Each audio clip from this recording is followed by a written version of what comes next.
Good morning students. IMD के online lecture में आप लोगों का स्वागत है। नेक्स्ट टॉपिक है आज का हम लोगों का मोटिवेशन। तो चलिए आज देखते हैं मोटिवेशन क्या होता है और मोटिवेशन कैसे किया जाता है, मोटिवेशन क्यों किया जाता है।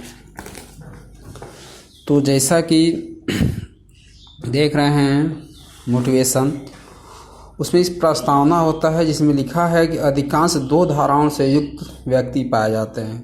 मतलब कि जो किसी कंपनी में कार्य करते हैं या जो भी कार्य करने वाले कर्मचारी होते हैं, उसमें दो धारणाएं होती हैं। धारणाओं जैसे पहली धारणा ये होती है, अधिकतर व्यक्ति अच्छे व्यक्ति होते हैं परंतु अच्छा कार्य कर भी सकते हैं।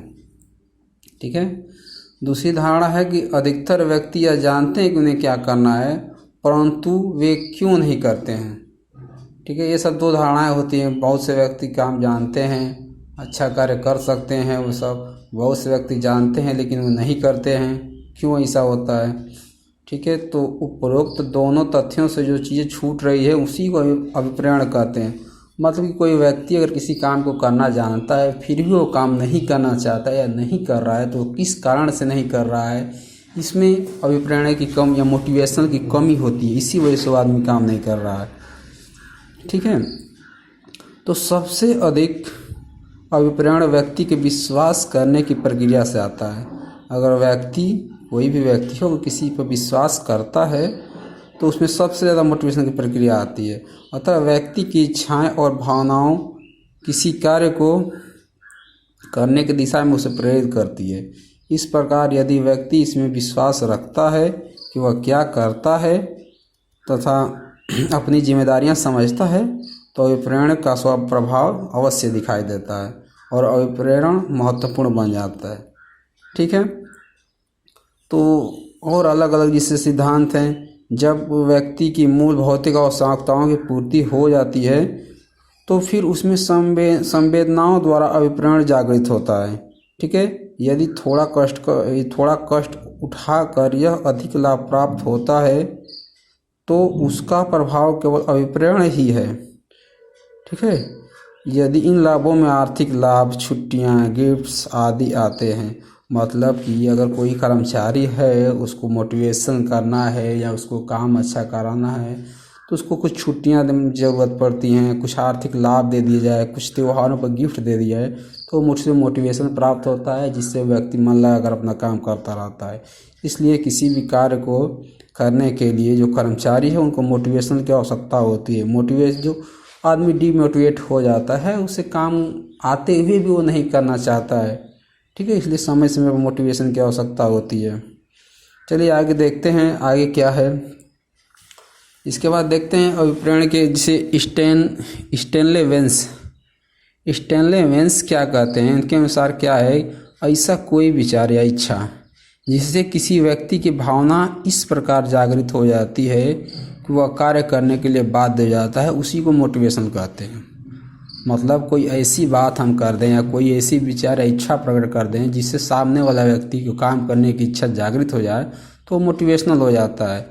जैसे द इंसाइक्लोपीडिया ऑफ मैनेजमेंट के अनुसार वो क्या कहते हैं, अभिप्रेरण का संबंध किसी संगठन की कार्य के प्रति तैयारी की तत्परता है जो किसी लक्ष्य की ओर ले जाती है, जिससे कार्य प्रतिबद्धता की प्रकृति, बोलों का बिंदुपस्था तथा तैयारी का तत्परता प्रकट होती है।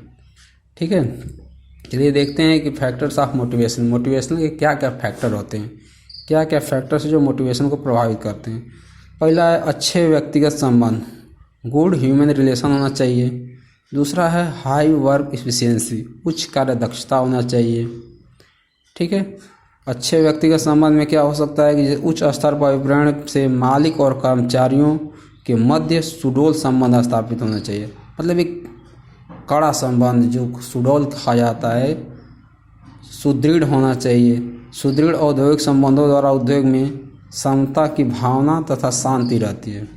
ठीक है। जैसे आगे उच्च कार्य दक्षता होना चाहिए। कार्य पर अनुपस्थिति तथा टर्नओवर में कमी होनी चाहिए। ठीक है।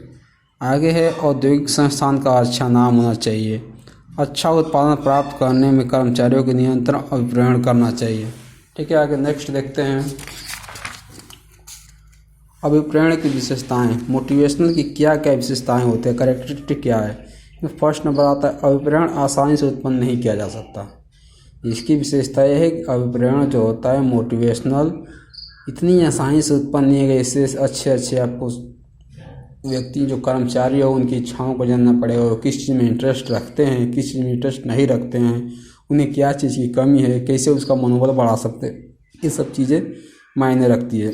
सेकेंड नंबर है अभिप्रेरण एक मनोवैज्ञानिक तत्व है। Motivation is a psychological phenomena, ये एक मनोवैज्ञानिक है, ठीक है, क्योंकि कर्मचारी के कार्य करने की विधि उसकी निजी आवश्यकताओं और आशाओं पर निर्भर करता है। ठीक, कोई भी कर्मचारी कार्य करता है तो उसकी कुछ आवश्यकताएं होती हैं, निजी आवश्यकताएं, उसकी कुछ आशाएं होती हैं। अगर वो उसकी प्रतिपूर्ति नहीं हो पाती तो काम ढंग से नहीं करता। तो मोटिवेशनल में उसी चीज़ को बताया जाता है कि उसकी क्या क्या भौतिक अवस्थाएँ हैं, उसको पूरा करना है, उसकी भावनाओं को समझना है, उसकी क्या क्या आशाएँ हैं, क्या भरोसे हैं, क्या संतोष से है या नहीं है। ठीक है, आगे इसके बाद देखते हैं अभिप्रेरण एक गतिशील एवं परिस्थिति अनुसार तत्व है। अब इसके बाद अभिप्रेरण परिस्थिति अनुसार उत्पन्न होती है। ठीक है, इसको देख लेंगे बुक से। अभिप्रेरण एक उद्देश्य आधारित प्रक्रिया है। ठीक है, आगे है अभिप्रेरण सामाजिक एवं सांस्कृतिक के मापदंडों से प्रभावित होती है। ठीक है, इसका मतलब ये है कि सामाजिक एवं संस्कृति के मूल्य रीति रिवाज पर कार्य करने की इच्छाओं को अभिप्रेरण प्रक्रिया में एक महत्वपूर्ण कार्य निभाता है। ठीक है, इसके बाद देखते हैं इम्पॉर्टेंस ऑफ मोटिवेशन। मोटिवेशन के क्या क्या इम्पॉर्टेंस है। पहला है अच्छे मानव संबंध, गुड ह्यूमन रिलेशन। मोटिवेशनल से क्या होता है कि दो मानवों में अच्छे संबंध हो जाते हैं, किसी का सुख दुख या लाभ हानि में भी साथ देते हैं। ठीक है, इसके बाद प्रोसेस ऑफ मोटिवेशनल, क्या क्या प्रोसेस हैं मोटिवेशन के, इसके दिखाया जाए जैसे किया गया है उद्देश्य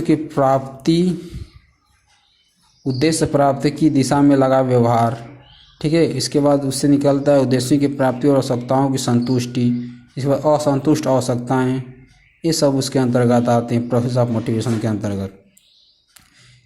इस प्रकार सुधार लाने के निम्न दो विधियों का उपयोग, अगर किसी अभिप्रेरण में सुधार लाना है तो दो प्रकार की मोटिवेशनल की आवश्यकता होती है, धनात्मक और धनात्मक पॉजिटिव मोटिवेशन और ऋणात्मक अभिप्रेरण यानी कि निगेटिव मोटिवेशन।